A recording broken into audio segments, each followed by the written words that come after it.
This blog update is about Hall of Fame and drug use. As you may know, nobody got into the Hall of Fame this year, primarily because of performance-enhancing drugs.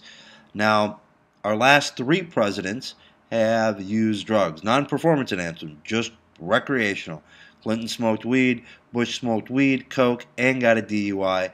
And if you read President Obama's own autobiography, he smoked weed and used cocaine enthusiastically.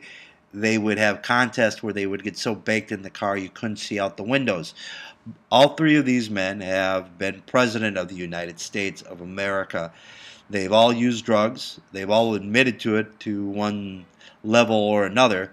We don't disqualify them from becoming president or their presidency because they use drugs. Even the biggest Bush hater or Obama hater doesn't say, I don't believe in this law because Clinton, or sorry, not Clinton, but Bush and Obama both used coke.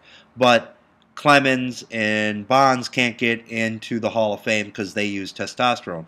By the way, if you're over 40, you can get a free supply of low T for 30 days, which is testosterone just because you're over 40. But if you're a professional athlete, you can't take testosterone because it would be cheating. On the other hand, if you're the president, if you have a history of cocaine use, marijuana use, DUIs, etc., well, we won't really bring that up because the people who run the country can be on drugs or have a drug history. Major League Baseball players cannot. By the way, most performance-enhancing drugs or supplements are intended to increase your strength, your recovery time, increase your physical well-being, your performance, and they make you healthier in the short term. Long term, it's open-ended.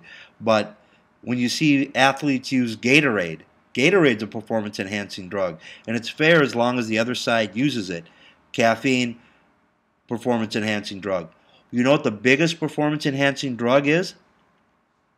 Water.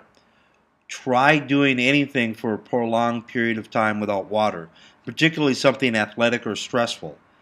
If you don't have water, you'll die. On the other hand, if you abuse water, you drown. You die if you use too much water, and you'll die if you don't use enough of it. So water is a performance-enhancing drug.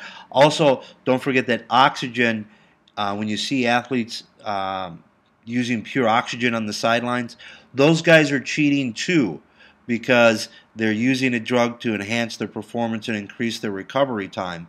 And since all of us don't get our own oxygen tank, none of us can. It's just not fair.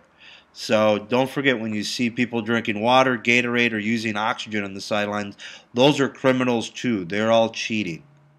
Right. Basically, I think you should be able to use whatever advantage you can to yourself. You can't hurt the other person, but if you can work harder, work smarter, whether it's water, caffeine, testosterone, Gatorade, whatever, have at it. And Bonds deserves to be in the Hall of Fame. Clemens deserves to be in the Hall of Fame, in my opinion. So does Blackjack Morris. In this prosecution and hand-rigging, I think it's horrible. What I want to see is these reporters list all the drugs that they're taking. What prescription drugs are they on?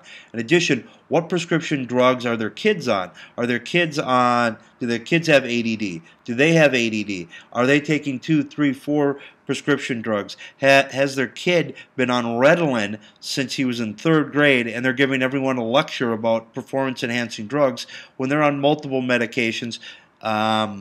Basically to increase their performance so they can function as a normal person. It's very hypocritical. Click like if you agree. Share this with your friends. If not, hit me up and tell me why. Thanks. You're watching Tim's TV.